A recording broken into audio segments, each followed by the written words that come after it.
Mi nombre es Benito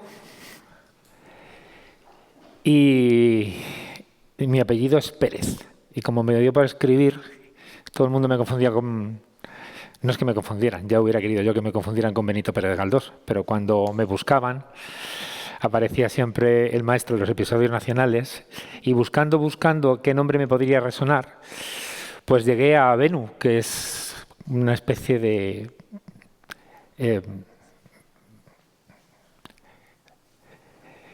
momento simbólico para mí, porque me conectaba, eso lo supe después, a un nombre con el que me llamaban en la adolescencia. En la adolescencia mis amigos me llamaban Fénix. Resulta que Benu es un dios, es un ave fénix que está conectado con Arabia y con Egipto. Y cuando empecé a investigar en el mundo del tarot, yo llegaba del mundo de la meditación. Llegaba del mundo de la meditación, había investigado Reiki y la vida me encontró a mí. Yo no decidí coger esto. Esto fue un acto de amor. Y para mí es importante cómo comienzan las historias, porque si bien es verdad que yo había tomado contacto con ello, jamás me hubiera imaginado que me terminaría por dedicar a ello, entre otras cosas porque no me lo creía. Pero como la vida es así de curiosa, en un momento determinado buscando trabajo, dije, ¿a qué me puedo dedicar? Venía una hija en camino, luego supe que era hija. Y lo primero que dije es, ¿a qué me puedo dedicar? Porque en la época justo anterior a que empezara a trabajar con el tarot profesionalmente, tenía un empleo, no ganaba mal, pero realmente era muy infeliz, estaba muy insatisfecho. Y no le quería... a la personita que viniera no le quería transmitir que estar aquí y trabajar tenía que ser un sufrimiento. Me presenté a mi primera prueba de tarot entre 500 personas y me cogieron. Y yo creía, de corazón, que allí cogían a todo el mundo, porque yo me sentía un inútil. Realmente, prácticamente no tenía formación en tarot, apenas había leído algún libro, pero sí es verdad que el tema de la meditación y la reflexión me había hecho profundizar dentro de mí. Y resulta que el día que hice una prueba doble ciego, porque en aquella época se hacían pruebas de tarot, resulta que sin saber absolutamente nada fui capaz de, mirando las cartas y sintiendo dentro de mí, inspirándome, fui capaz de describir la situación, las personas que me estaban diciendo, incluso dar un consejo, me atreví con ello. Cuando unos meses después ascendí en esta empresa y fui yo el que empecé a hacer las pruebas, me di cuenta que habían cogido mi currículum y de las 500 personas me habían puesto el segundo. Me habían contratado como el segundo de la opción, solamente por detrás de mi maestra, que ya falleció, y que fue la que realmente me formó. Y me formó desde el amor, no me formó desde la técnica, ni me formó desde el intelecto. Tuve también un maestro bastante intelectual. Me formó desde el amor. Y me formó desde el que el secreto del tarot no era tanto el querer acertar, sino como decir honestamente lo que estabas viendo. Ella era de la escuela más tradicional. Ella era de lo que podríamos llamar ahora un vidente o una vidente. Prácticamente sin cartas era capaz de decirte cosas, pero luego era una maestra también interpretando las cartas.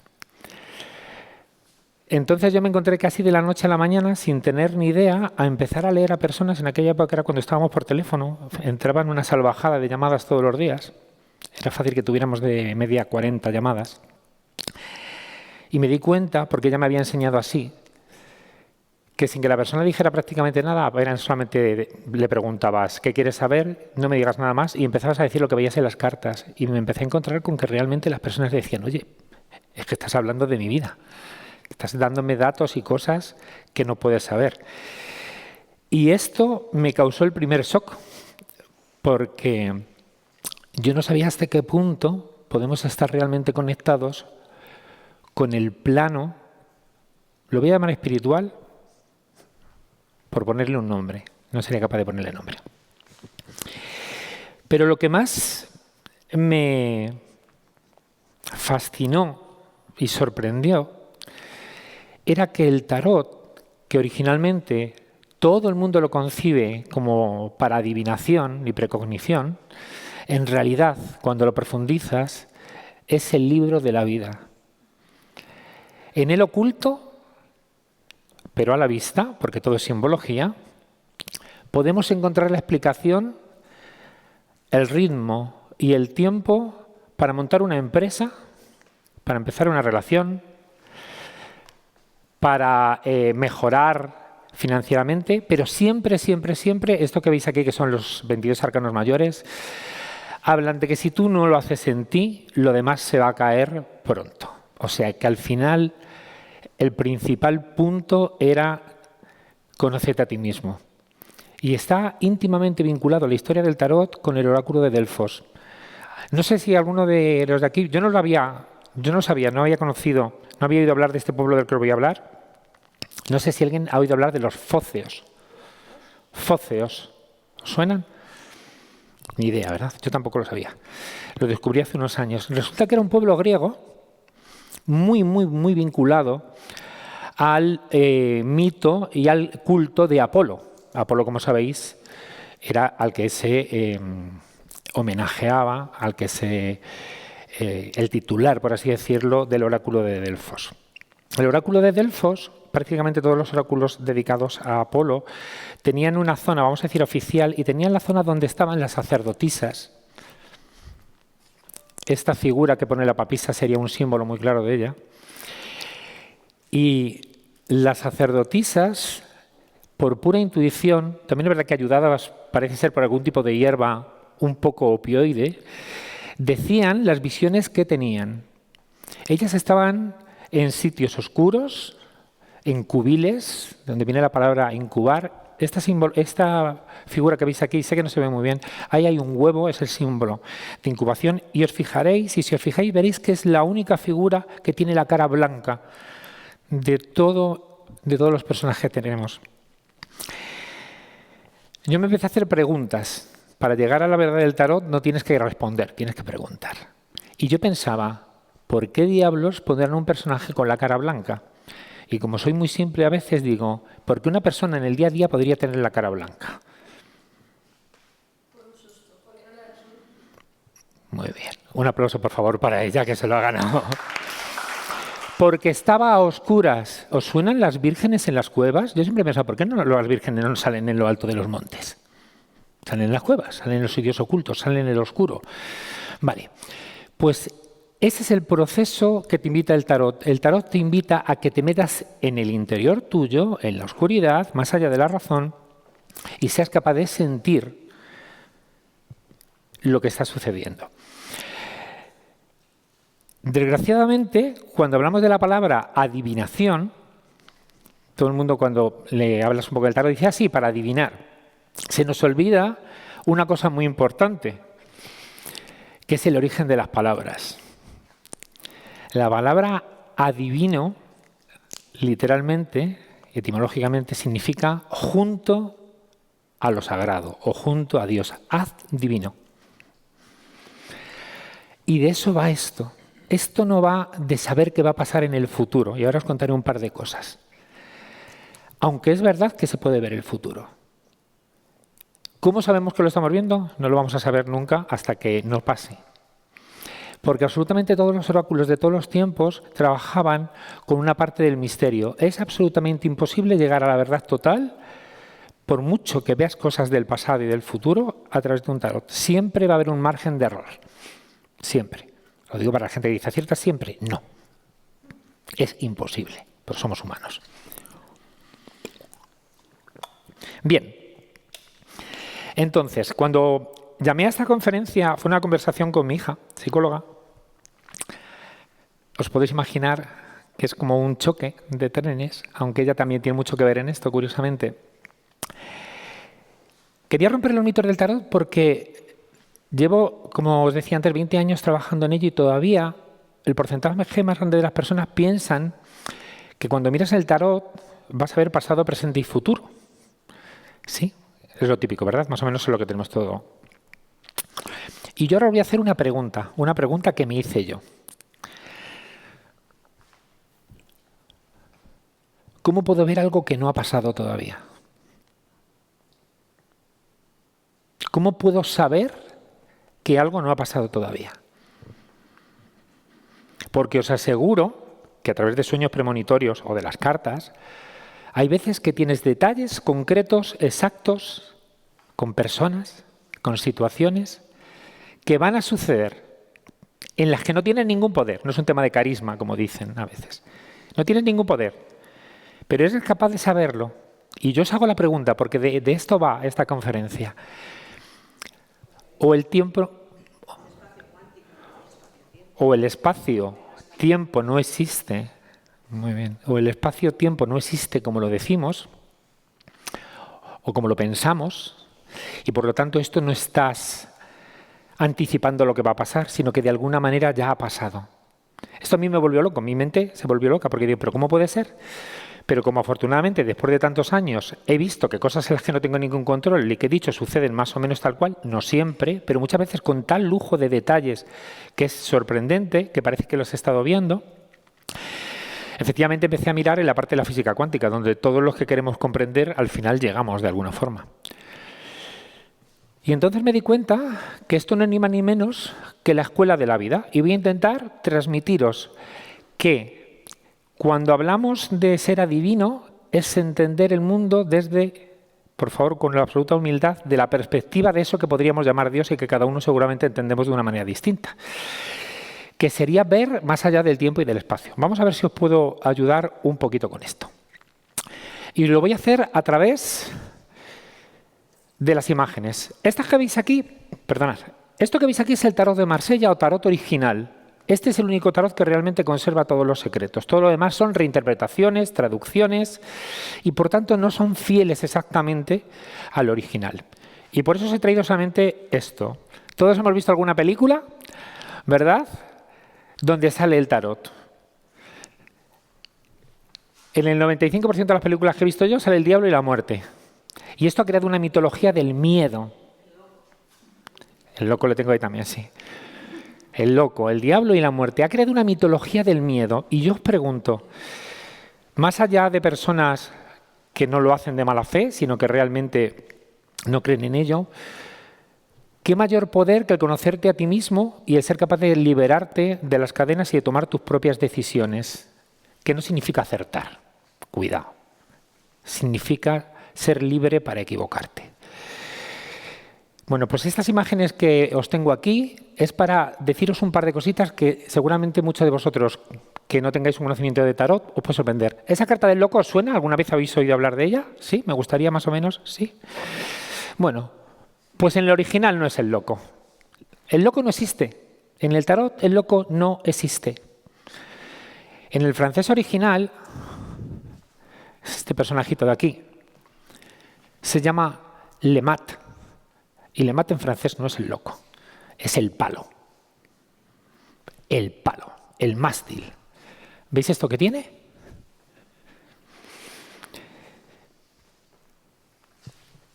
Si esto representa el camino de cada uno de nosotros a nivel vital, está claro que ese sería el primer punto.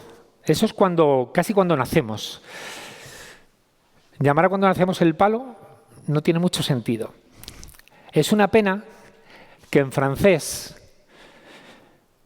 idioma original, le mat con H signifique matemático o matemática. Aquí no hay ninguna H, ¿eh? Pero es una pena. Porque cuando yo os digo matemática pensáis en cuentas, ¿verdad que sí? Ya, pero en el original, en la etimología, matemático significa aprender. Matemática significa la que aprende. Y esto ya sí es interesante. Porque cuando emprendemos el viaje de la vida, lo primero que hacemos es aprender. El caso es que es una pena que no haya H ahí, sería perfecto, porque empezar con el que aprende. Pero resulta que este cúmulo de sabiduría, que es el tarot, no estaban inspirados y hicieron una falta de ortografía. Solamente hay una, qué curiosa. Aquí, en el ermitaño. Ermitaño en francés y ermitaño en castellano se escriben casi igual y se escriben sin H. Esto empieza a molar más, como digo yo. Es que además, qué curioso, que el personaje del ermitaño, que ya tiene barba, la barba en el tarot representa la experiencia del paso de los años, tiene también un palo rojo. ¿Lo ven? Un palo rojo, igual que Lemat.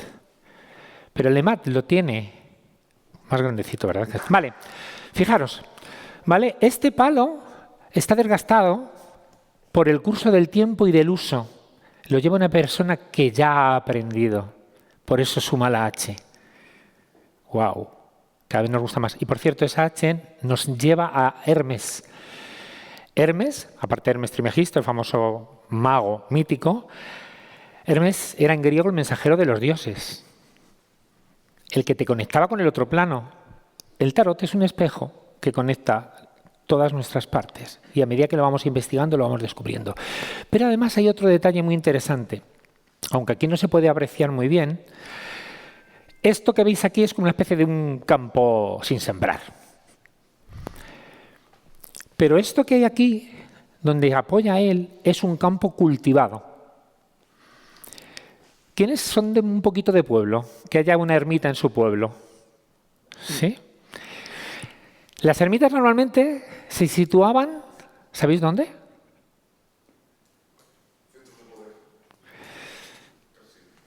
Bueno, yo las he visto medio un prado, ¿eh? Yo no veo mucho poder ahí. Las ermitas siempre las vais a encontrar, aunque hay muchos pueblos que han crecido mucho, estaban fuera del término del pueblo. Por eso un ermitaño es uno que está allí lejos, solo, ahí a su bola. Bien. Pero era más. No le daban unas tierras cualquiera. Al ermitaño no le daban buenas tierras. La palabra ermitaño viene de tierra yerma. ¿Os suena? Yo lo he confundido muchas veces con tierra yerta, que es tierra muerta. Las tierras yermas eran las tierras no cultivadas. ¿Me seguís? Entonces, cuando vas avanzando en tu experiencia vital, eres una persona joven, un aprendiz, empiezas a estudiar, vamos haciendo todo este recorrido, empiezas algo nuevo, te consolidas, eres capaz de enseñar. Cuando llegas al ermitaño, que por eso es una persona mayor, representa el momento en que tu experiencia ha llegado a un punto que ya no tienes mucho más que aprender de eso y entras en la crisis. Y la crisis solamente se solventa entrando en lo desconocido. Las tierras yermas eran las tierras desconocidas del pueblo, era donde estaban los animales, las cosas donde no lo quería nadie. Entonces nos va diciendo poco a poco el tarot, si os vais dando cuenta, que es un reflejo de la vida en cualquier cosa. ¿Se va entendiendo? No sé si estoy transmitiéndolo bien. Me voy a poner un ejemplo. Número 1, ¿vale? Bueno, por cierto, a este le llaman el mago. ¿Sí? Tampoco es el mago. Nunca fue el mago. El mago se lo inventaron una corriente que se llamaba la Golden Dawn, que ellos sí se creían que eran magos y que podían cambiar el mundo como querían. Se llama Le Batelé, que no tiene nada que ver con el mago, lo aseguro. Es más una persona de pueblo. Bien. Vamos a ver si es verdad que el mundo funciona de tal manera que aquí está explicado. Número 1, numerológicamente. Este personaje que tenemos aquí, Le Batelé, tiene que ver con las semillas. ¿Qué es lo primero que hace falta para que surja algo? Ustedes mismos que están aquí. ¿Qué es lo primero que hace falta? No. Tú puedes tener una idea. Yo tengo una idea aquí y no sale nada nuevo.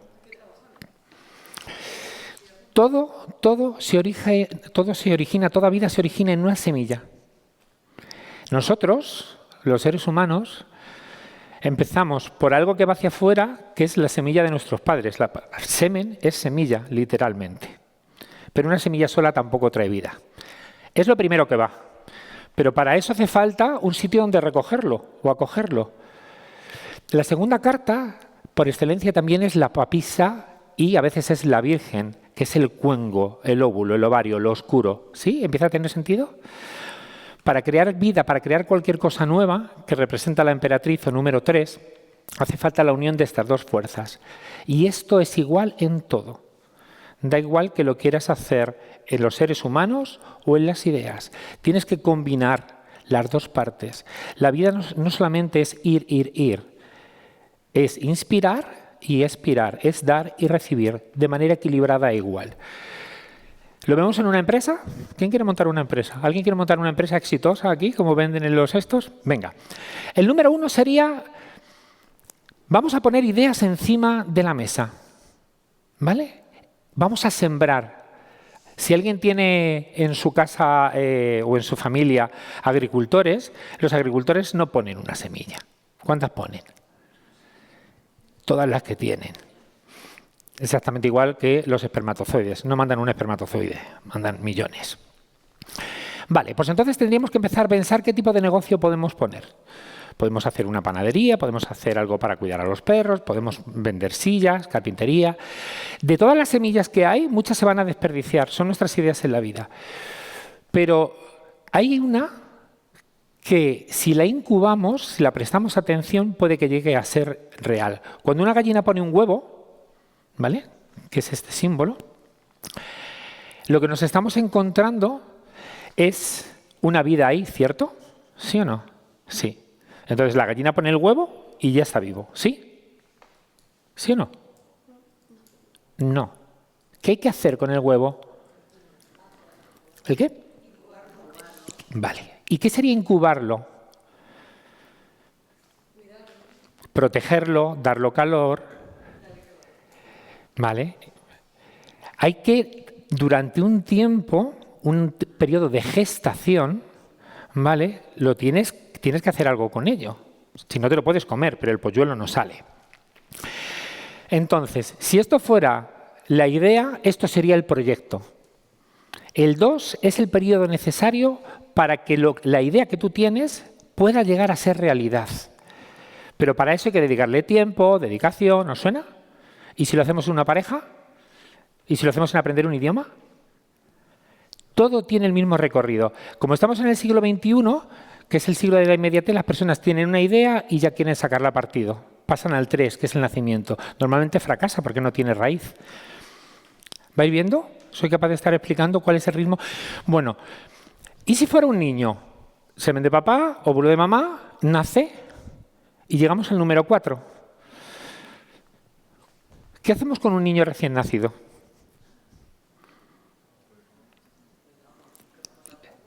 Le cuidamos. ¿Toda la vida?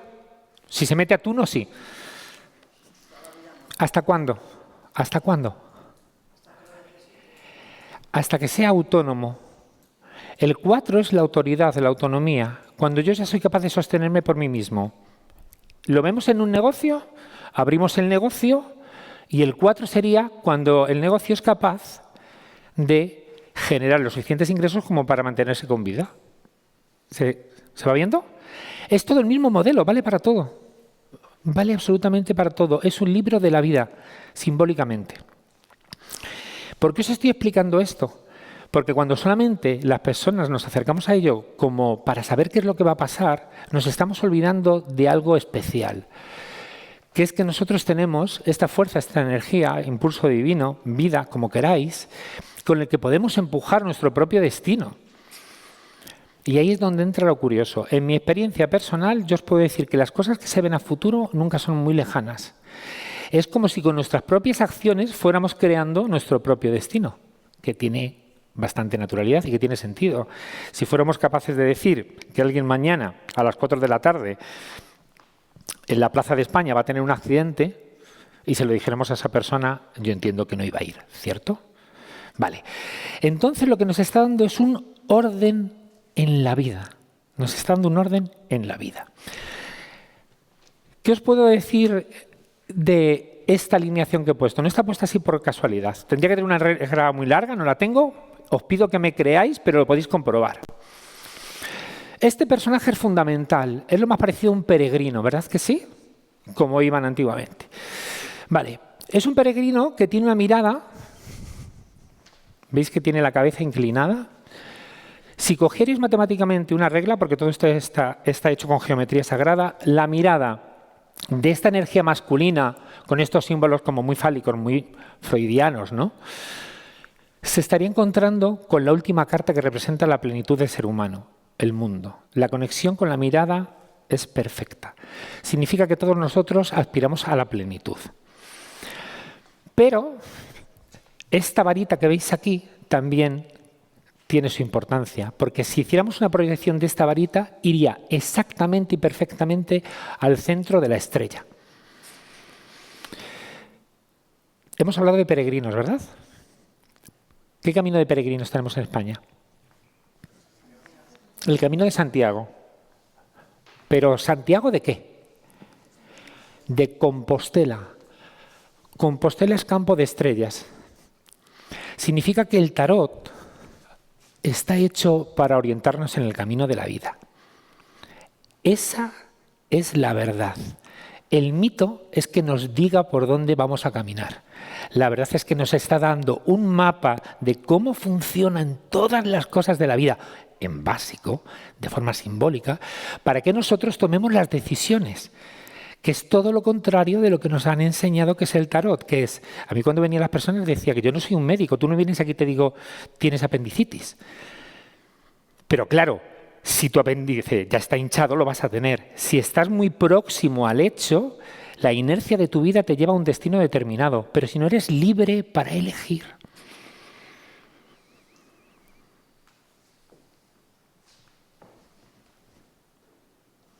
Le pregunté y me contestó a uno de los mejores maestros de física cuántica que existen en el mundo, americano. Yo creí que nunca me iba a contestar, pero me contestó. Y le pregunté, quería entender cómo era posible que pudiéramos ver cosas en el tiempo. Y me dijo que el universo en sí parpadea. O sea, hay momentos en los que nosotros como seres humanos, sobre todo cuando estamos dormidos, somos capaces de ver más allá del tiempo y del espacio. Pero nuestra mente racional no lo soportaría. Entonces solo lo podemos hacer a través del sueño. Y en sueños, os aseguro que hay sueños premonitorios muy exactos. Se puede ver. ¿Interesante? ¿Os gusta la idea? Bien. Voy viendo que no me quiero pasar porque si luego queréis hacer preguntas.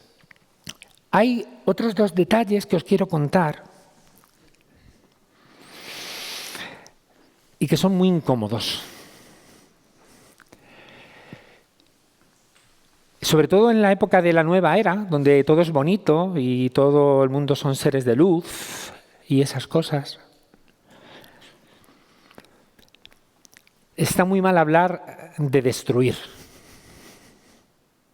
Aquí hasta cuando el gobierno habla siempre estamos creciendo. Y cuando bajamos es crecimiento negativo. ¿Os suena, no? Todas estas cartas tienen un nombre.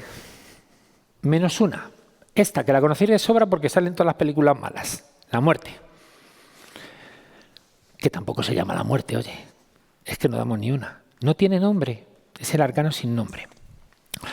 Todo este trayecto que veis aquí, desde el 0 hasta el 10, sería un poquito el mundo material, el mundo que tenemos todos. Las figuras que veis aquí, vamos a decir que son figuras que existen, más o menos, un emperador, una emperatriz, son figuras de este plano. Sin embargo, cuando llegamos a la rueda de la fortuna, que a algunos, si os gusta el tema budista, os sonará a la rueda del samsara o la rueda de las reencarnaciones, es muy interesante porque cuando llegas a la crisis, palabra médica, era el momento en el que el médico decía, yo ya he hecho todo lo que puedo hacer, o te mueres o vives. Podría ser, o te reencarnas o no. Pero lo que está claro es que si la crisis la superas, trasciendes, te vas a la fuerza, entramos del 11 al 20, estamos hablando del plano espiritual, y ahora os cuento lo que para mí significa el plano espiritual, y si la cagas vuelves a empezar. El problema no soy yo, es que mi jefe me tiene manía. Te cambias, qué buen jefe tengo, 2 años después el jefe te tiene manía. ¿Nos suena de algo? ¿Esos ciclos repetitivos en nuestra vida? ¿Sí? ¿Sí o no? A mí sí. Yo intento aprender. Ahora bien, si somos capaces de dominar nuestra mente racional, la fuerza es un aspecto de mujer y lo que tiene es una bestia que tiene 2 colores. Aquí los colores son importantes, el amarillo y el carne. El amarillo es nuestra mente racional, con lo que nos han criado y nos han enseñado. Y el color carne son nuestras propias apetencias y pasiones. Cuando somos capaces de dominarlas, vamos al colgado. Y el colgado, imaginaros el colgado. A mí me dio mucha información un cuadro de Dalí, que tenía los cajones del revés. Si nosotros nos ponen del revés, ¿qué sucede con todo lo que tenemos encima? Se cae. Nos vaciamos. Ese es el camino. Aquí ya nos suena a todos un poco la meditación y todo esto. Tiene la cabeza en el vacío. Fijaros que podían haberlo pintado de mil maneras. Tiene la cabeza en el vacío. Una vez que te enfrentas y confrontas con lo que has hecho de ti hasta que despiertas, tienes que vaciarte de todas las ideas. Pero te vacías de todas las ideas, pero sigues siendo hijo de tu padre y de tu madre. ¿Veis esos dos arbolitos? Esos dos árboles son nuestra familia. Representa que por mucho que tú vacíes tu mente, sabes un idioma, tienes una raza, tienes... ¿Se entiende? Bien. Y la siguiente carta es el Arcano 13. Si tuviera la posibilidad de haceros una transparencia, veríais que estas dos cositas que hay aquí abajo es una cabeza coronada de un hombre y de una mujer. Vamos, lo que Freud decía, matar al padre y a la madre, literalmente. Pero es que el tarot que está hecho por transparencias coinciden perfectamente con los dos árboles genealógicos. Los rituales cristianos, que muchos tienen mucho sentido, tienen uno que es la confirmación. Cuando tú podías decidir cómo te llamabas, porque tu padre te había podido llamar Angustias y no te gustaba nada, o te podía haber llamado como tu abuelo, que odiabas, o otra cosa, y de repente tú cogías autoridad sobre tu destino. Y decidías tu nombre, pero al decidir tu nombre eras capaz de romper con la tradición de tus padres si quieres, no es obligatorio. Pero una manzana, si quiere crear nuevos manzanos, tiene que descolgarse del propio árbol. ¿Estamos de acuerdo? Sí. Bien. Y hay otra cosa muy interesante. Esa carta, que no está en esqueleto, como veis, sino que le falta la piel, le falta lo superficial. Se ha quitado lo superficial. Sí, tampoco tiene cara. Las máscaras de los griegos se llamaban persona. La personalidad es la máscara que nos hemos puesto para ser aceptados en la tradición de nuestros padres. Porque cuando somos pequeños no podemos rebelarnos contra ellos, ni se nos ocurre ni nos cuadra. Tenemos que seguir, tiene que haber una obediencia, tenemos que ser protegidos. Pero cuando ya eres adulto, entonces sí. Y en el momento en el que cortas y en el que pierdes tu nombre o pierdes tu identidad o dejas de identificarte, si lo superas, todo esto es si lo superas, ¿se entiende? Entonces entras en conexión con tu parte espiritual. Ahí tenemos la templanza. Y lo curioso es que después de la templanza viene una de mis cartas favoritas, que es otro de los mitos que hoy quería romper, que es el diablo. Pobrecito mío. El diablo tiene muy mala fama, la peor. Pero resulta que el diablo era un ángel del Señor, Lucifer, el portador de la luz. No el Señor que te va a hacer la vida imposible, el portador de la luz. De hecho, lleva una antorcha en su mano. ¿Qué es lo que simboliza el diablo a nivel gnóstico o esotérico o profundo, más allá del mito? Pensar una cosita, la primera vez que yo recuerde, o una de las veces más importantes, no sé si la primera, que aparece el diablo en la Biblia, porque es tradición judía, es en el paraíso. ¿Sí? En el paraíso. ¿Vale? Aparece en forma de serpiente y aparece ¿dónde? En el árbol de la sabiduría. Yo no sé vosotros, pero si hay un Dios persona y a mí me niega la sabiduría, me parece que la cosa está mal. Vamos a ver si os puedo dar otra visión diferente, que os puede gustar o no, cogerla o no. Llamándose portador de la luz, como le llaman. Lo primero, la palabra paraíso nos gusta a todos. Si a alguien le dicen, oye, vivo en un paraíso, ¿suena bien? Por favor, levantadme la mano. ¿Sí? ¿Os gusta? ¿Sí? ¿Sí? O sea, vale, pues yo quiero decir lo que significa paraíso. Paraíso significa jardín cercado. Jardín cercado. Jardín cerrado. ¿Vale?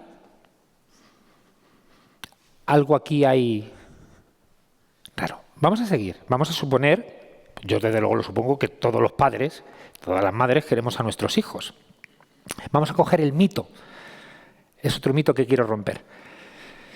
Vamos a coger el mito del paraíso porque es precioso y yo espero que si solamente os llevaréis hoy esto de aquí, para mí sería maravilloso. Vamos a intentar entenderlo desde otra perspectiva. Si tenemos hijos, Adán y Eva, ¿por qué razón los pondríamos en un sitio cercado? ¿Por qué los pondríamos en un sitio cerrado y cercado? Para protegerlos. Para protegerlos. No hay otra. Todos todo lo que tenemos lo pones al niño ahí para que cuando tú estás haciendo la comida no se te queme. ¿Sí o no? Vale. Dios es omnipotente. Estamos hablando del mito, ¿vale? No estamos entrando en parte religiosa. Dios es omnipotente. ¿De verdad me vais a decir que no sabía que estaba el diablo dentro? Qué malo es Dios, macho. Estaba dormido ese día, ¿qué pasó? Luego sabe perfectamente que está y sabe dónde está. El mito nos dice que cuando Adán, aunque la culpa es de Eva, ya sabéis, comen del árbol de la sabiduría, del bien y del mal, donde está el diablo, les expulsa porque han sido desobedientes. Pero ¿cómo vas a ser desobediente si no sabes? ¿Cómo vas a ser desobediente si no tienes conocimiento? Sería el Dios más injusto de todos los dioses. No puede ser. A mí eso no me entra en la cabeza, lo siento. No compro ese mito. Pero si lo queremos ver desde que el diablo, ¿cómo le llaman? El tentador, ¿sí? Vale. Cuando tú tientas, tocas algo. Si yo os digo que esta botella de agua está muy fría, ¿os lo creéis o no? Pero no lo sabéis. Estáis haciendo un acto de fe, ¿cierto? El diablo no tiene fe porque tiene conocimiento. Porque el diablo no te diría, está fría, te diría, tócala. Tócala. No está fría. Ahora lo sabe. Un aplauso para él. El primer paso en el camino de la sabiduría es experimentar. Tú, es tocarlo. Lo hacemos todos de niños. Cuando somos pequeños comemos las cosas. Se nos cae el chupete en toda la mierda y nos lo comemos. Queremos probar. Escupimos. Tocamos. Todo. El diablo representa la sabiduría. Y ahora decirme si no suena un poco raro que el diablo que representa la sabiduría, que tú, cada uno de nosotros es capaz de conseguir, ese sea el malo. ¿Por qué? Porque si yo no tengo experiencia propia, tengo que creer en ti. Y entonces soy manipulable. Perdonar, este mito me gusta más. No compro el otro mito. Yo no me puedo creer que haya una figura de sabiduría que nos castigue por ser ignorantes. Es imposible y es injusto. ¿Os gusta este diablo que os presento? Lucifer, un aplauso para él, por favor. Pero es que viene más. Esa pequeña antorcha que tiene, a mí me gusta mucho, ya os digo que para esas cosas soy muy simple, afortunadamente. No llegué a la universidad, hice FP nada más. Entonces se ve que yo me planteo, bueno, y si yo cojo aquí una antorcha, ¿cuánto me alumbra esta antorcha? Un poquito alrededor, apenas para un paso o dos. O sea, para lo cotidiano del día a día. La experiencia te vale para el ahora. Vete 2 veces al mismo restaurante que te han tratado bien y la comida estaba muy buena. A mí me pasó una vez y qué fiasco. La experiencia es día a día. Luego eso se refiere al momento presente. Y el diablo no puede tener fe porque tiene conocimiento, pero es que el conocimiento es divino también. Forma parte de ello. ¿Lo vemos? Bien, ese es el primer paso en el camino de la sabiduría, la propia experiencia. La única que nadie te puede negar. Todavía hay gente que te la niega, pero no te la pueden negar. Y el segundo, que es otro de los mitos que quería romper hoy, voy a pasar por aquí para adelante porque me he saltado unos cuantos, pero no pasa nada. Aquí tenemos. La torre. ¿Os suena, verdad? Esta carta. También está la típica cuando sale, ¡buah! Esto se acabó en la Torre de Babel, el ego, el orgullo, No es verdad. Para empezar, no se llama la torre, nunca se llama se llamó la torre cuando se reinventaron los de la Golden Dawn. Se llama la Casa Dios. ¿Cómo cambia la peli? La casa de Dios no hay personas cayendo, gritando despavoridas, llenas de terror ante lo que va a pasar. No es cierto. Una de las personas está saliendo del interior de una torre color carne, que tiene importancia, venerando el suelo. Os dije antes que la espiritualidad para mí estaba muy mal vista porque hablaba mucho de luz y mucho de tal. Lo verdadero que queremos ser espirituales hay que hacerlo aquí abajo. Está muy bien rezar. Pero si hay un niño que le falta un trozo de pan y no se lo das, déjate de rezar, hostias. Dale cacho de pan. ¿Vale? Esta carta, que es la casa de Dios, son personas que han cambiado totalmente su perspectiva. Están del revés, como el colgado, ¿os acordáis? El colgado también significa un cambio en tu forma de entender la vida. Y todo esto que estáis viendo son chiribitas, son fuegos artificiales. Esto que hay aquí es oro. La mitología de la alquimia dice que hay que convertir el plomo en oro. Y se ha confundido con el camino espiritual como irme para arriba.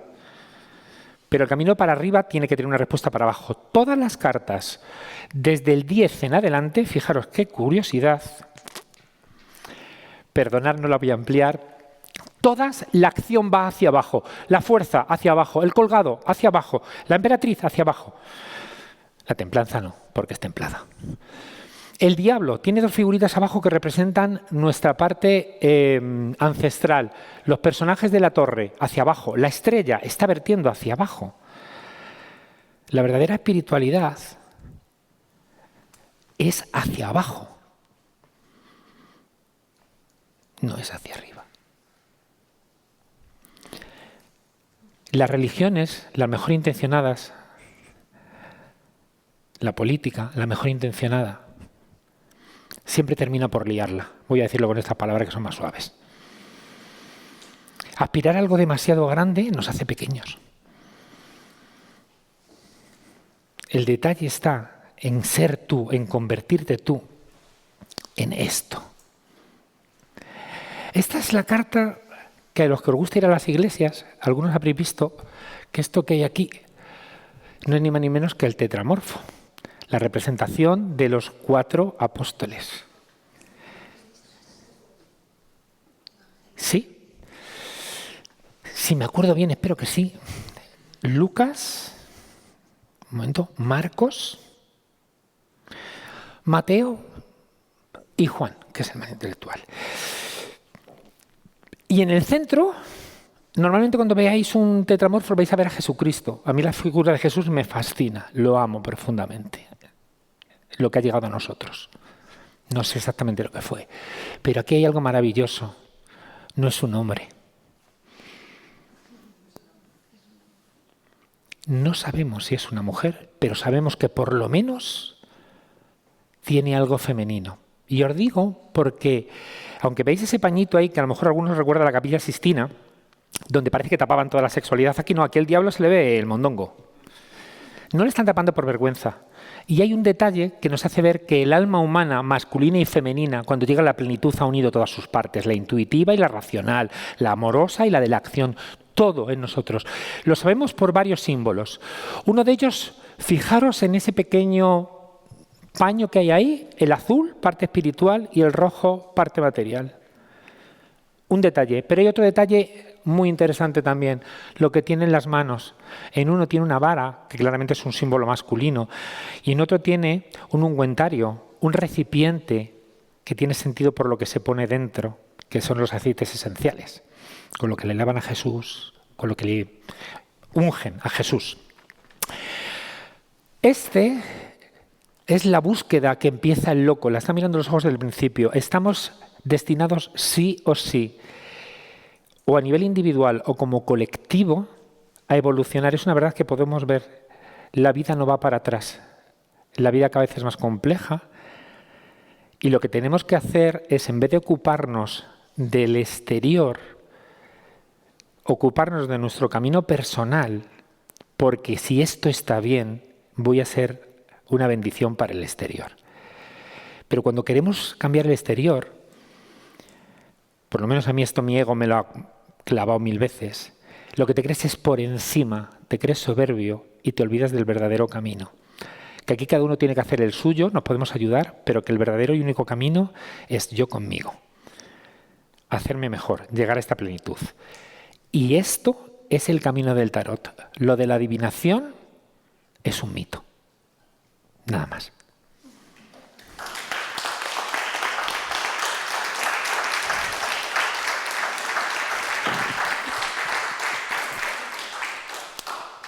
No sé si tenéis... No, adelante, por favor, perdón. Si alguien quiere hacer alguna pregunta, a lo mejor puedo contestarla. Desde donde estoy, estando... Vale, después de él. Sí, gracias por tu charla, muy sugerente. Una charla gratis, pero no barata. Me ha gustado mucho. Gracias. Y me ha sorprendido mucho el uso metafísico del lenguaje, que eso siempre se agradece. Pues eso, el origen de las palabras. Luego también pues, es muy importante lo que has dicho de, pues eso de que hoy no basta con creer, la gente quiere conocer, ¿no? O sea, una epistemología muy buena, ¿no? Que queremos conocer. O sea, que me ha gustado mucho. Pero bueno, mi pregunta concreta, que no es el tema explícito, pero bueno, tú como tarotista, a mí me está llamando mucho la atención un fenómeno reciente, el tema de los círculos en las cosechas, en la España vacía, que hay muchísimos, y es una geometría perfecta y nadie sabe quién hace eso, ni de dónde sale eso. Y con los medios que hay ahora, ha ido a la policía científica, médicos forenses, y nadie sabe nada. Y está lleno, en la España profunda, y lo podéis ver ahora en el mapa del Google Zoom, está lleno. Más para Albacete, donde está todo lleno. Y un poco desde tu intuición o tu conocimiento, ¿qué opinas? ¿De dónde sale eso? Nada más, gracias. Gracias. Pues te voy a ser muy sincero, no tengo ni idea. No tengo ni idea. Puedo especular, puedo intuir. Puede haber bromistas, puede haber energías. Hay energías, evidentemente, hay energías. O sea, la energía, todo. Cuando una de las verdades de la nueva era esta, sí, todo es energía. Sí, pero no tengo ni idea. No sé por qué se forman, sé que hay mucha mitología y yo no os he explicado, me quedé ahí, me salté la luna y el sol. Pero la luna, que es la intuición, yo cuando la explico digo, haz caso de tu intuición, pero verifica. Entonces, sería simplemente especular. No tengo una opinión porque no tengo conocimiento de ello. Sí he oído hablar, pero lo único que te puedo decir honestamente es no tengo ni idea. Sé que no ha ayudado, pero es honesto. Vamos a ver, seguro, eso estoy seguro, que en el universo hay millones de formas de vida. Y seguro, por estadística, que alguna es mejor que la nuestra. Pero justamente porque quiero verificar en el tarot, gracias por apuntarlo, porque me salté los últimos arcanos y cuando explico el camino de la sabiduría, que me he quedado en la estrella, que es la orientación, justo después venía la luna, que es la intuición, y luego es el sol, que es la verificación científica. ¿Vale? Entonces hay cosas que no se pueden comprobar todavía, ¿vale? Pero yo no soy un hombre de fe. Yo prefiero decir no sé. Hace mucho mejor a nuestra vida de todos decir no sé. No estoy hablando de la fe de esto que sientes dentro. Cuando algo no lo sabemos, si yo digo yo creo, estoy suponiendo. Es muy fácil que me equivoque, porque además tengo deseos personales, tengo miedos, tengo inquietudes. Entonces yo prefiero decir no sé y seguir buscando la verdad. A ver si la encuentro yo o ella me encuentra a mí. Gracias. Sí, adelante. Bueno, muchísimas gracias. La verdad es que ha sido un placer escucharte. Gracias. No tenía la suerte de conocerte antes. Yo quiero hacerte una pregunta. En ese camino del tarot, hay, evidentemente en esta última carta, no solo vemos los 4 evangelistas, sino que vemos los 4 signos fijos a nivel astrológico.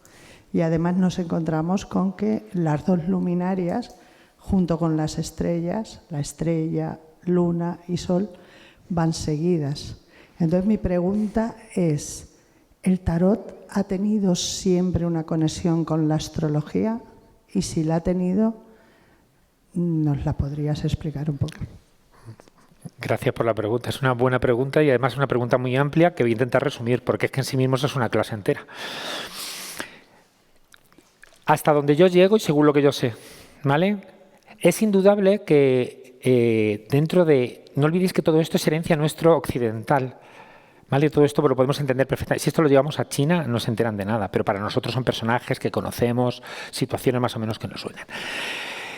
La astrología, aparte del Sol y la Luna, obviamente, hay muchos inventores de tarot, voy a decirlo así, o creadores de tarot, basados en este, que lo reinterpretan y lo retuercen hasta hacerlo encajar. Como estamos hablando de simbologías, por supuesto que yo puedo ver perfectamente que el Papa es Tauro, que el Emperador es Aries. De hecho, por ejemplo, en otros tarot, como en el Rider White, se ve muy claro que el Diablo es Capricornio. Es muy fácil porque hay una analogía, hay una igualdad de formas. Pero decir que el tarot, de alguna manera, es también astrología, no es cierto. De hecho, una de las cosas que enseño a mis alumnos, y me pongo un poco cabezota porque me costó mucho darme cuenta, pongo el Rider White y el Marsella que habéis visto. Y hay dos cartas que están cambiadas, invertidas. La fuerza, que aquí como os he enseñado es el número 11, que es cuando tú dominas por fin tus instintos y tu mente y eres capaz de superarte a ti mismo, que entras en el plano espiritual y es el 11, la han cambiado al número 8. Y la justicia la han cambiado al número 11. ¿Por qué? Porque les tenía que encajar. El zapato son las hermanastras de la Cenicienta. Les tenía que encajar que primero tenía que ir Leo y luego Libra y lo cambian y lo fuerzan. Pero es que rompen el sentido de este crecimiento que yo os digo. No tiene sentido desde ahí. Entonces, como abstracción, por supuesto, todos los símbolos que existen, han existido y existirán, a nivel de abstracción se pueden ver en el tarot. Pero no es exactamente astrología y para mí forzarlo me ha llevado a errores. Lo hice durante un tiempo y no. Si la intuición te hace coger eso, o los arquetipos, grandes arquetipos que hay, Libra, la justicia, perfecto. Pero más porque Libra y la justicia hablan de justicia que porque el Libra haya que meterla astrológicamente dentro del tarot. ¿Me estoy explicando? ¿Más o menos? Entonces, yo no lo forzaría. Tiene conexiones, hay veces que te sale, pero yo no lo forzaría. Excepto que te compres un tarot específicamente astrológico, como por ejemplo el Rider White, que es que lo tiene metido con calzador. Pero insisto, es el zapatito de la hermanastra, no es para ella. Pero bueno, si lo fuerzas, lo puedes. ¿Te ha valido la respuesta? No era exactamente lo que he preguntado, pero bueno. Gracias. Dime. Tu nombre, por cierto, perdón, no sé preguntar los nombres, qué mala educación. Jesús, cuéntame, Jesús. Buenas. Primero, gracias por la conferencia que nos has dado. Pero a mí ha habido una cosa que me ha sorprendido mucho al principio y que ahora con lo que acabas de decir más. Cuando has dicho primero es que este es el tarot original y segundo ahora cuando has dicho que es que hay muchos tarot modernos que basándose en este se retuercen para adaptarse a lo que quieran contar. Pero es que este tarot, que tú has dicho que es el original, no sé por qué lo has dicho. Sí, las investigaciones que hay, hasta donde yo llego, con lo que dicen los especialistas, le ponen como el más antiguo. Y luego... ¿Este tarot? Sí, porque hay otro que es el del matrimonio, que ahora mismo no me acuerdo, el Visconti Sforza, ¿vale? Pero en las investigaciones que hay una investigación muy buena de Marian Conte, que estuvo con Alejandro Jodorowsky muchos años, que también lo cuestiona. Yo hasta donde he llegado, insisto, porque no tengo la verdad, es que es el original porque los demás empiezan a alterar la relación que hay y cuando tú meditas sobre ellos, ¿vale? Yo he meditado con el otro más antiguo que dicen que es el Visconti Sforza, es un regalo para un matrimonio, está tan evidente, ¿vale? No sé si le conoces. Sí. Vale. Es que, entonces, y además hay cartas perdidas encima, este por lo menos nos ha llegado. Entonces es hasta donde yo llego, como te digo, y luego lo que está muy claro es que a partir del Sol la busca, el Rider White más o menos os suena, es este que he puesto que salía el loco y el diablo.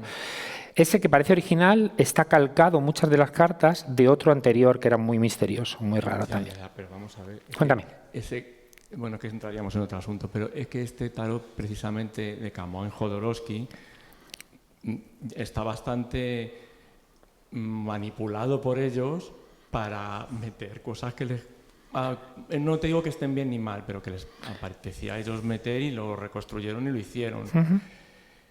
No entiendo, es que para mí esto no es el original, porque primero... ¿Cuál es el para ti el original? Bueno, por saberlo. no lo sé, claro, si lo supiera, fíjate, Bueno. Pero, hombre, estando los italianos, no me digas que luego vienen los franceses que adaptan...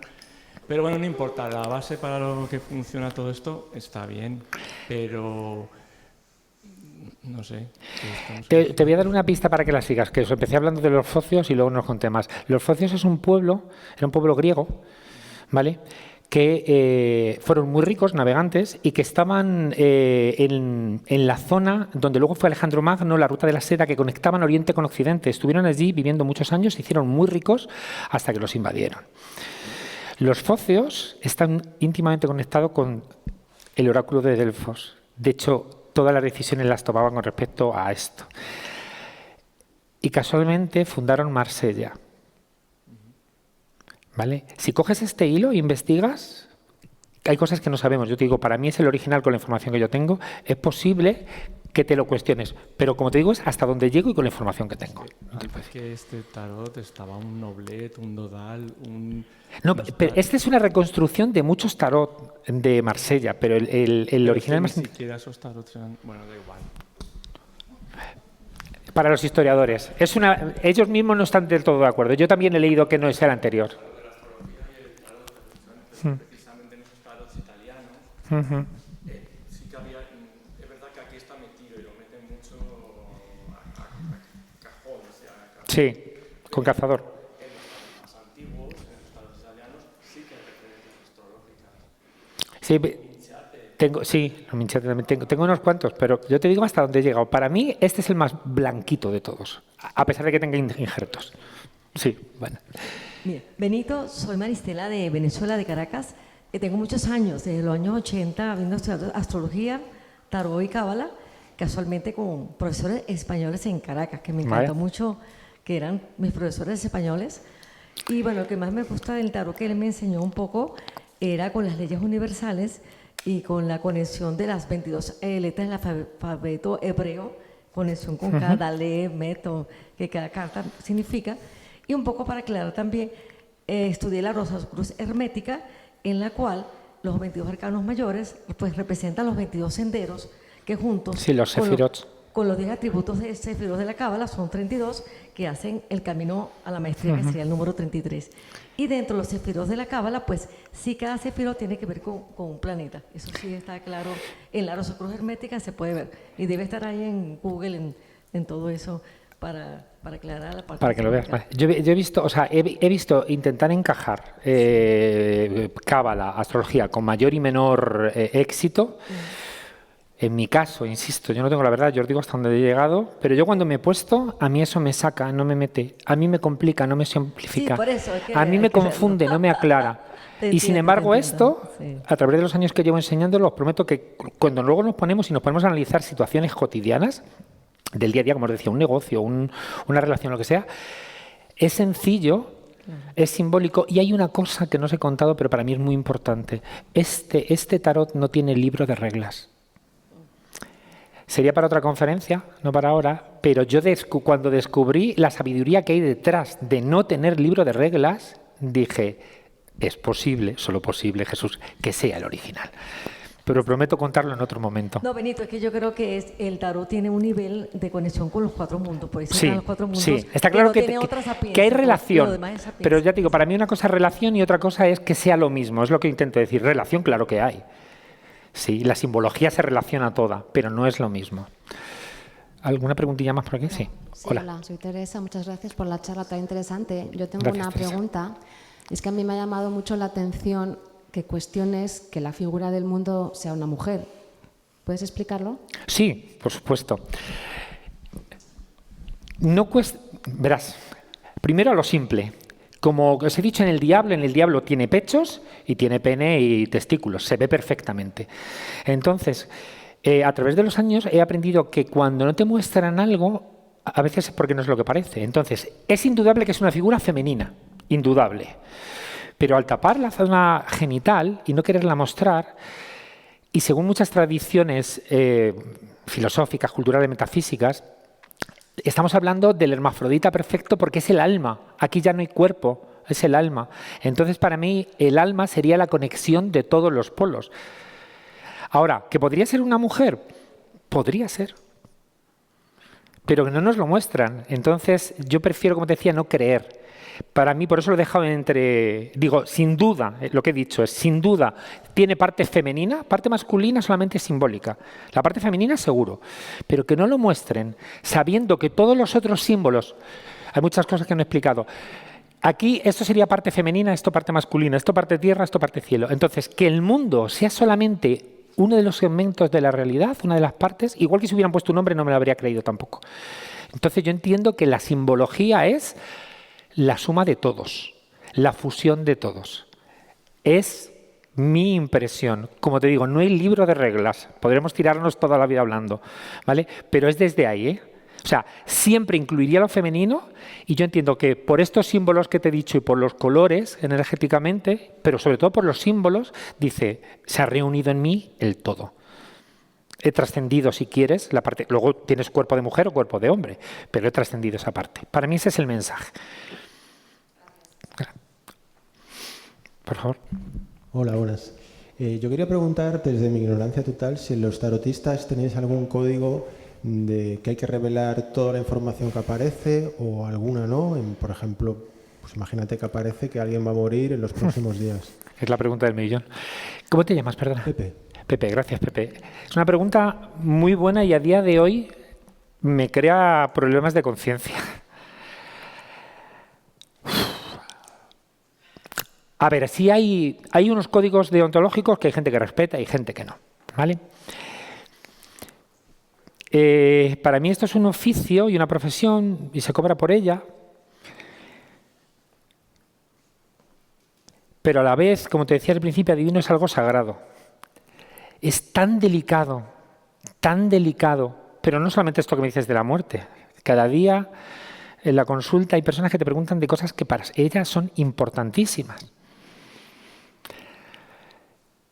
Entonces, desde mi punto de vista de consejero, yo tengo varios principios. Uno de ellos es, te voy a decir lo que veo, no significa que sea la verdad. Esto es lo primero que digo. Lo repito una y otra vez. Yo te voy a decir con honestidad lo que veo. Que sea verdad o no, hay cosas que cuando le dices del pasado hay gente que te dice, pues sí, es así, no sé qué. Pero cuando son cosas del futuro, ¿vale? Que no las puedes saber, aunque dentro de tu ser hay algo que te esté diciendo sí, pero a veces te equivocas. Cuando te encuentras con cosas tan delicadas, todo es delicado, pero cuando hablamos de la vida de una persona, normalmente solamente lo que hago, lo que comento, ¿vale? Es llevarle a esa persona a hablar de la muerte. Porque necesito saber con quién estoy hablando. Necesito saber qué madurez tiene. No soy un médico, ¿vale? Que llega y dice, su marido ha muerto a las 23:12. Entonces es tan delicado, es tan único, que no hay una respuesta. Normalmente yo a mis alumnos les digo, negaros a contestar. No contestéis eso. Dedicar un tiempo a hablar con esa persona. ¿Por qué te hace esa pregunta? Y luego os voy a contar una anécdota de cuando sí lo he dicho. Hace años estaba en una consulta telefónica, me llamó una mujer de la Cruz Roja asturiana. Me acuerdo de estos detalles porque para mí fue importante, hubo un antes y un después. Muy maja, con mucha robustez emocional, se la notaba y en un momento determinado, después de preguntarme muchas cosas, me dice, oye, por cierto, te quiero preguntar por mi tío si se muere o no se muere. Y la conversación era como tan normal que dije, pues lo voy a mirar. Y me puse a mirar las cartas, las mismas cartas que tenía, porque no hay que moverlas a veces. Y yo le dije, pues me vas a perdonar, pero yo no le veo que se muera. Y ella me insiste, oye, que es que me han dicho los médicos que es que le quedan días, horas, una semana, es que se está muriendo. Y yo miraba las cartas, esto me ha pasado muchas veces, y a veces en directo digo, pues me vas a perdonar, pero yo no lo veo. Yo no pongo en duda el conocimiento de los médicos, tienen todos los datos, pero yo hoy no lo veo. Y hablamos un poco más y de repente las cartas es como si hicieran como en las pelis. ¿Sí? Una especie de... como si estuviera alucinando, ¿vale? Una cosa... Y digo, espera, porque en unas cartas de repente yo había visto una gaita. Tócate las narices. Claro, yo me siento ridículo ante esto, porque me están preguntando por la vida de una persona y yo veo una gaita. Y digo, tendrá que ver. Pero como aprendí de mi maestra, sé honesto y di lo que ves, de repente me viene el flash. Esto no es cartas, esto es conexión. Digo, me vas a perdonar lo que te voy a decir, no es una falta de respeto, pero te juro que tengo la sensación de que tu tío no se muere hasta que no le llevéis unos gaiteros a tocarlos. Se quiere morir escuchando la música de las gaitas. Ridículo, ¿verdad? Pues me dice ella, ya los hemos llamado, es que nos los ha pedido. Nos los ha pedido. No sé si murió o no, pero estas son las cosas que pasan cuando estás trabajando con lo sutil. Por eso el respeto a la persona que tienes enfrente es total y el respeto a tu profesión, que es muy difícil, es total. Esto es lo que veo. La responsabilidad final siempre es tuya. Si esta información te vale, te ayuda a tomar una buena decisión, es perfecto. Pero soy humano. ¿Te he contestado? Gracias. Quiero un aplauso, por favor, para esa pregunta que tiene tela. De las más difíciles. Gracias, Pepe. Sí. Dale.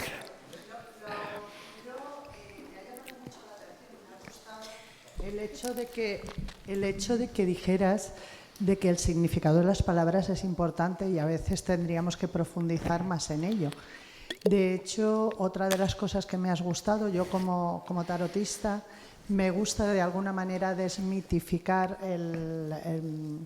la parte tan sobria que se le dan a algunos arcanos, como bien has dicho, el diablo, la torre, etc. Y en el caso del diablo, tienes razón, porque has hecho alusión, por ejemplo, a la sabiduría, ¿no?, del propio diablo, y por ejemplo en el vocablo griego deriva de daimon, que es precisamente eso, sabiduría y poder. Pero si nos vamos al latín, y aquí te lo lanzo como pregunta, a ver qué opinas tú, significa el adversario o aquel que se opone ¿a qué?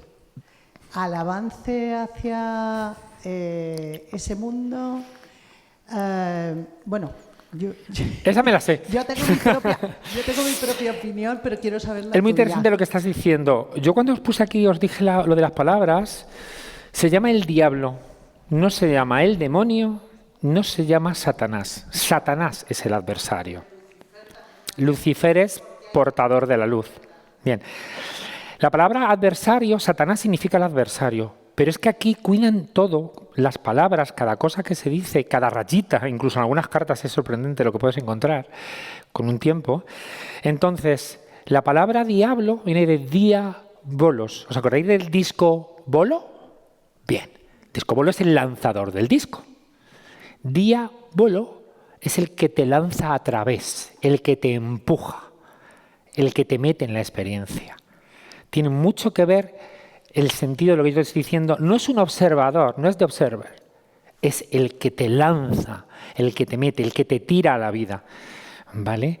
De hecho, no se acaba de contar el mito, para mí no hay castigo en Adán y Eva, sino que cuando tú comes del árbol del conocimiento, del bien y del mal, es que has madurado. Y cuando tú has madurado ya no necesitas vivir en un paraíso cercado. Ya puedes ser libre, tener tu familia y ganar el pan con el sudor de tu frente. Es la libertad de la madurez, no es un castigo divino. Lo que sería un castigo divino sería dejarnos con 50 años como los tunos en el cerco, en la casa de papá.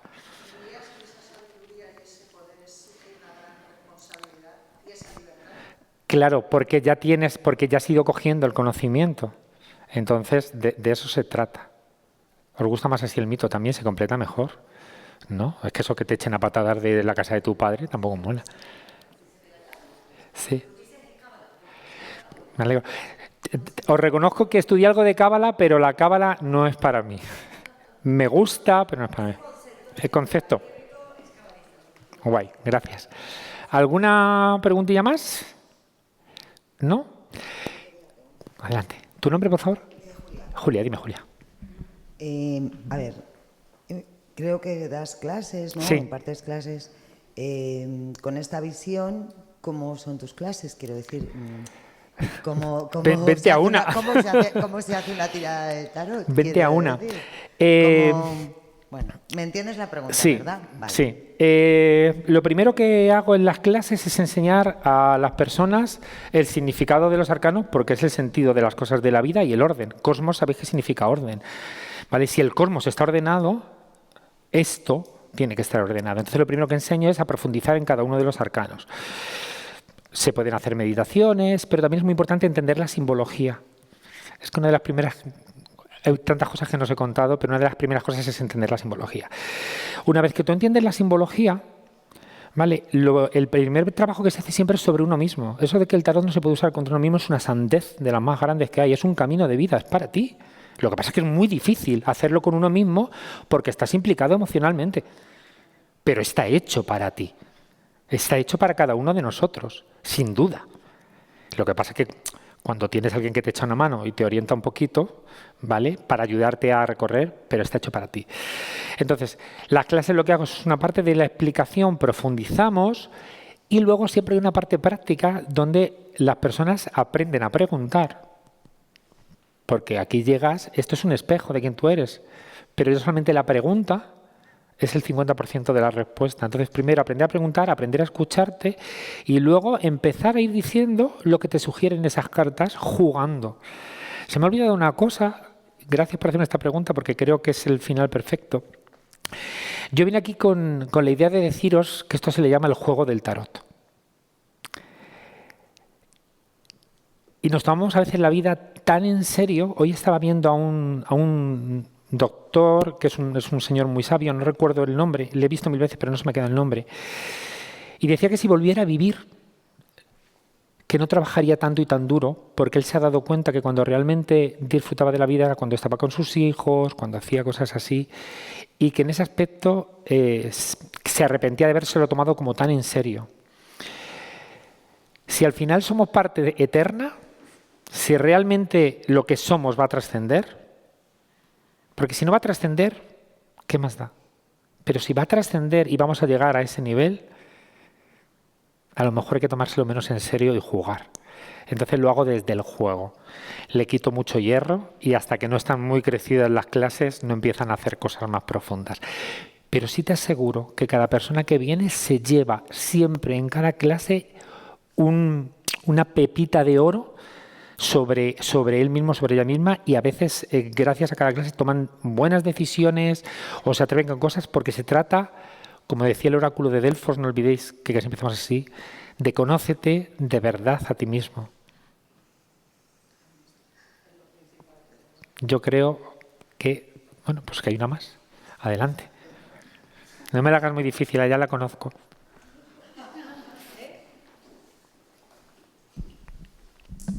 Bueno, yo simplemente quería agradecerte. Yo a Vini le conozco hace muchos años. Fue uno de mis profesores. La mayor sabiduría que yo tengo del tarot es por él, por Lali, que es amiga de ambos. Y yo he investigado, bueno, he hecho muchísimos cursos aparte del tuyo. Y sí que es verdad que a mí, como el Marsella, no me conecta ninguno. Y lo que él dice y cómo él enseña, yo lo que sé es tal cual él lo dice. Y creo que es una conexión total con la vida, con la trascendencia. Entonces, me ha gustado mucho tu conferencia y te doy las gracias porque es una gran persona y además un gran profesional. Pues gracias, pues vamos a dejarlo aquí, ¿no? Yo creo que... Bueno.